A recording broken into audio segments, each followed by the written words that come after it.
মৰমৰ ছাত্ৰ-ছাত্ৰীসকল আমি যেহেতু প্ৰজ্ঞান বৃত্তি পৰীক্ষাৰ বাবে চতুৰ্থ আৰু পঞ্চম শ্ৰেণীৰ গণিত বিষয়টো একেলগে আলোচনা কৰি আছো ইতিমধ্যে কেইবাটাও ভিডিও ইউটিউবত আপলোড কৰিলো তোমালোকে যদি চোৱা নাই চাই লবা এই ভিডিওৰ ডেসক্ৰিপচন বক্সতে লিংকটো পাবা প্ৰতিটো ভিডিও তোমালোকে মনোযোগেৰে চাই লবা নিশ্চয়কৈ তোমালোকে প্ৰজ্ঞান বৃত্তি পৰীক্ষাত গণিত বিষয়টোত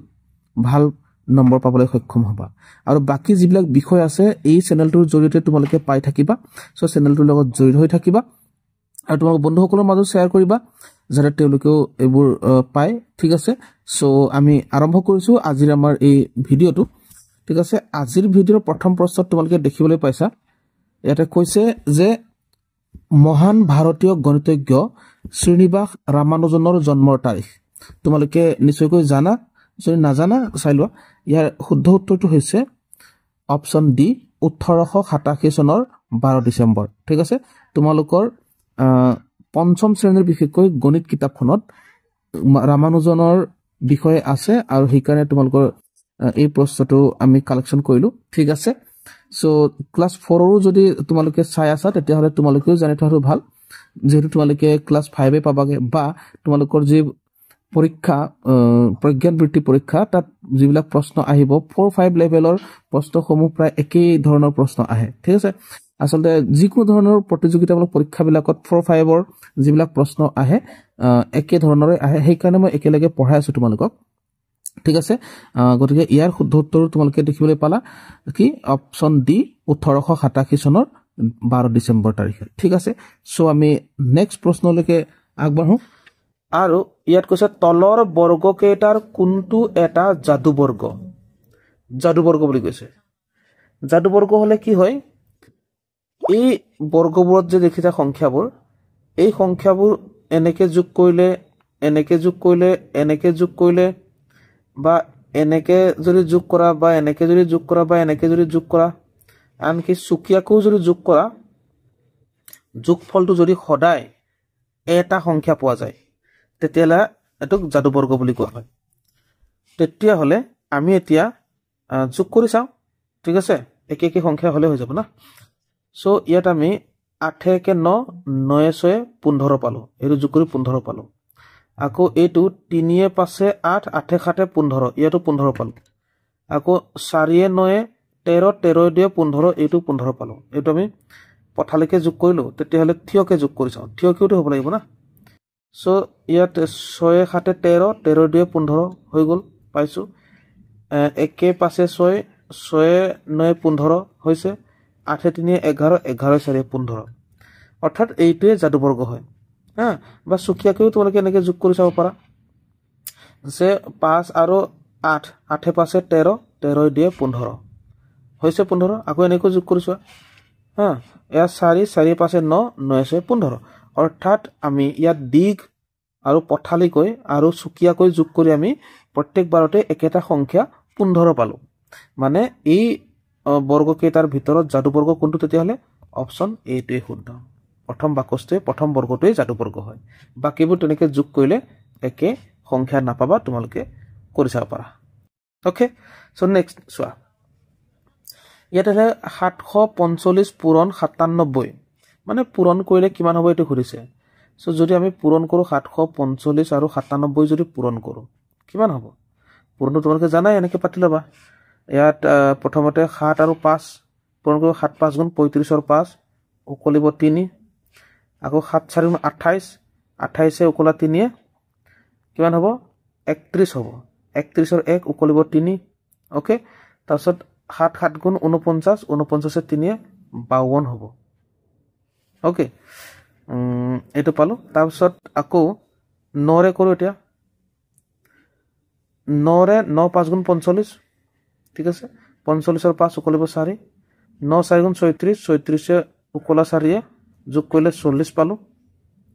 40 কইনো উকলিব 4 আকৌ 7 ৰে 9 অৰ্থাৎ 9 7 গুণ 63 63 এ 4 এ 67 হ'ব ঠিক আছে তেতিয়া হলে আমি জাস্ট কি কৰিম এতিয়া যোগ কৰি দিম যোগ কৰি দিলে আমি পাম এফালে 5 এফালে 5 1 6 এফালে 2 7 5 12 2 উকলিব 1 এফালে 7 হ'ল ঠিক আছে সো কিমান পালো 72000 265 72,265 পালো ইয়াত উত্তৰ নোলালে অৰ্থাৎ কৰাটো অকমান ভুলো হ'ব পাৰে বাৰু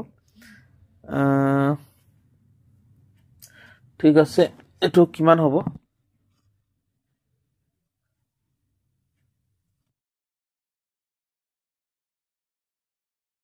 so 745 into 97 72,265 এইটোতো শুদ্ধ আছে হা ইয়াতহে উত্তৰতহে ভুল আছে মই মোবাইলটো ক্যালকুলেটৰ মাৰি চালো এটো উত্তৰটোত ভুল আছে তোমালোকে এটো এটা গম পাইছা ঠিক আছে ইয়াৰ উত্তৰটোত ভুল আছে ওকে সো নেক্সট কি হ'ব 9,648 হৰণ 125 গতিকে এটো হৰণ কৰিব লাগে আৰু হৰণ কৰিলে কিমান হ'ব 125 এৰে আমি কাক হৰণ কৰিম 9,648 ওকে 9,648 কিহেৰে হৰণ কৰিছো আমি 125 এৰে সো আমি কেইবাৰ দিম আমি ভাবি চাব লাগিব কেইবাৰ দিম ইয়াত আমি ইয়াত 5 দেখিছো আমি যদি ইয়াত 5 দিও 500 600 হ'বগে গতিকে ডাঙৰ দিব লাগিব যদি আমি 8 দিও 8,40 অৰ্থাৎ আমি ইয়াত চোৱা 125 ৰে 8 দিলে ডাঙৰ সংখ্যা পাই যাম চোৱা মই এবাৰ কৰি দেখাইছো তোমালোক 8 5 40 0 উকলিব 4 8 2 16 16 4 20 0 উকলিব 2 8 8 উকলা 2 20 হৈ গল মানে 10 হৈ গল ঠিক আছে 10 1000 হৈ গল ঠিক আছে গতিকে আমি 8 বাৰ নিদিম কেইবাৰ দিম 7 বাৰ দিম ওকে তোমালোকে তো হৰণ কৰিব জানাই আৰু মই হলে কৈ দিছো 7 বাৰ দিম 7 বাৰ দিলে কিমান হ'ব 7 5 গুণ ঠিক আছে 7 5 গুণ 35 ৰ 5 উকলিব 3 7 2 গুণ 14 14 উকলা 3 17 17 ৰ 7 উকলিব 1 7 গুণ 7 উকলা 1 8 ওকে তাহলে কি কৰিব লাগে বিয়োগ কৰিব লাগে সো বিয়োগ কৰিলে এই 4 বা 5 না যায় গতিকে ধাৰ কৰিব লাগে 14 হল 14 যদি হয় 14 বা 5 গলে ইয়াৰ আমাৰ থাকিব 9 ওকে 9 থাকিব আৰু এফালে থাকিলে 5 এফালে আকৌ ধাৰ কৰিম 15 হল 15 পা 7 গলে 8 থাকিব আৰু এফালে 9 পা ধাৰ কৰিলে যেহেতু 8 থাকি গল 8 পা 8 গলে 0 থাকিব আমি ইয়াৰ 0টো নিলিখিলেও হ'ব তাৰপিছত আমি তলত কি কৰি দিম 8 এটা নমাই দিম ঠিক আছে তেতিয়া হলে আমি ইয়াত কিমান পাইছিলো আমি ইয়াত পাইছিলো 875 সো এটো কিমান 898 অৰ্থাৎ আমি 7 বাৰে দিব লাগিব 8 বাৰ দিলে 1000 হৈ যায় না গতিকে সেইকাৰণে আকৌ এবাৰ আমি 7 বাৰে দিম ইয়াত 7 বাৰ দিলে আমি পাম 875 আকৌ বিয়োগ কৰো 8 ৰ পৰা 5 গলে 3 আকৌ 9 ৰ পৰা 7 গলে 2 23 ঠিক আছে সো ইয়াতে 77 আছে আৰু দশমিকটো আছে গতিকে যদি দশমিক দি দিও ইয়াত দশমিক দিলে আমি ইয়াত 0 দিব পাৰো 0 দিয়াৰ লগালগ আমি এবাৰ দিম এবাৰ দিলে দুবাৰ দিলে ডাঙৰ হৈ যাব সো দুবাৰো আমি দিব নোৱাৰো এবাৰ দিম এবাৰ দিলে কিমান হ'ব 125 এ হ'ব আৰু যদি বিয়োগ কৰো আমি কেৱল 10 ৰ 5 গল 5 ওকে 10 ৰ 5 গল 5 এইফালে 0 আৰু 1 হ'ব ঠিক আছে 1005 হ'ব তাৰ পিছত আমি ইয়াত যদি অপচন কেইটাত মন কৰো 77.28 হে দেখা পোৱা গৈছে অৰ্থাৎ মানে ইয়াত অকমান ভুলকে কৰা আছে তোমালোকে গম পাইছাই গতিকে এইটো আসলতে শুদ্ধ হোৱা নাই তেওঁলোকে যিবিলাক উত্তৰ দিছে ইয়াত এবোৰ শুদ্ধ নাই হোৱা গতিকে এইটো শুদ্ধ উত্তৰটো এইটোহে হ'ব আৰু ইয়াত আমি যদি পিছত দিও 8 বাৰ দিব লাগিব 8 বাৰ দিলে আমাৰ যেহেতু দশমিক আছে কাৰণে ইয়াত 0 আহিব গতিকে ইয়াত 1000 হ'ব এনেকে মানে এনেকে আহি থাকিব ঠিক আছে তাৰ পিছত যেনিবা দশমিক আছে আৰু 5 আৰু যদি 0 দিও তেতিয়া হলে আৰু 4 বাৰ আহিব ইয়াত ওকে এইটোহে শুদ্ধ উত্তৰ হ'ব উত্তৰ কিমান হ'ব তেতিয়াহ'লে 77.184 হ'ব এইটো গতিকে তোমালোকে যদি হৰণ কৰিব নাজানা প্ৰেক্টিচটো ভালকে কৰি ল'বা হা গতিকে ইয়াৰ উত্তৰটো ভুল দিয়া আছে ওকে তেতিয়াহ'লে চোৱা ইয়াত কৈছে তলৰ সমস্যাটোৰ এৰ স্থানত কি সংখ্যা বহালে সমাধানটো শুদ্ধ হ'ব এইটো অকমান তোমালোকৰ কাৰণে ইম্পৰ্টেণ্ট প্ৰশ্ন হয় কৈছে কি 4341 এফালে 290 আৰু 5a ওকে কি দিছে 4a 8 আৰু 7 গতিকে ইমান একো চিন্তা কৰিবলগীয়া নাই ইয়াত কিমান হ'ব লাগে 7 হ'ব লাগে যদি 7 হ'ব লাগে ইয়াত 1 আছে ইয়াত 0 আছে গতিকে কি হ'ব 6 হ'ব যেহেতু আমাৰ প্লাস কৰিবলৈ কৈছে না প্লাস চিন আছে সো এৰ ঠাইত কি আহিব এৰ ঠাইত জাস্ট সিম্পল কথা 6 আহিব